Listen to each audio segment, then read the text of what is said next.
গত বছরের নভেম্বর মাসে আমার ৩ নাম্বার চাচার মেজো মেয়ের অনলাইনে বিয়ে হয়েছিল।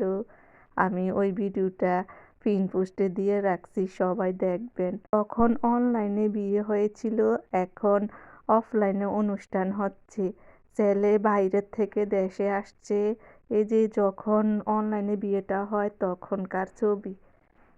আমার এই বোনের জন্য সবাই দোয়া করবেন। লাল টুকটুকে বউ বসে আছে, আশেপাশে যত আত্মীয় স্বজন সবাই আসছে। অনেক দিন পর সবার সাথে দেখা হলো।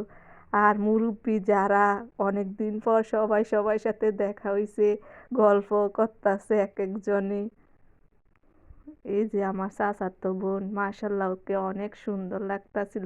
আমি বলতাছি আমার পেজে কিন্তু তোমার ভিডিও দিমু, আপু দিয়েন কিন্তু পেজটা দেখাইয়েন না।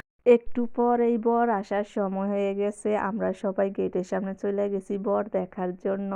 ওদের যেহেতু অনলাইনে বিয়ে হয়েছে, এই প্রথম সবাই সরাসরি অফলাইনে বরকে দেখলো। আর বরের ছোট শালি, ও আবার গেটে দাঁড়াইছে আর বলতাছে গেটে যদি ৩০,০০০ টাকা দেয়া না হয় তাহলে গেট ছাড়া হবে না। আর সবাই শরবত মিষ্টি নিয়ে দাঁড়াইয়া ছিল।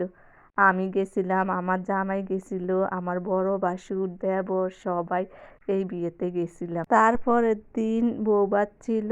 আমি ভাবছিলাম বৌভাতে যাব না, পরে আমার জামাই বলতাছে চলো বৌভাতেও যাই।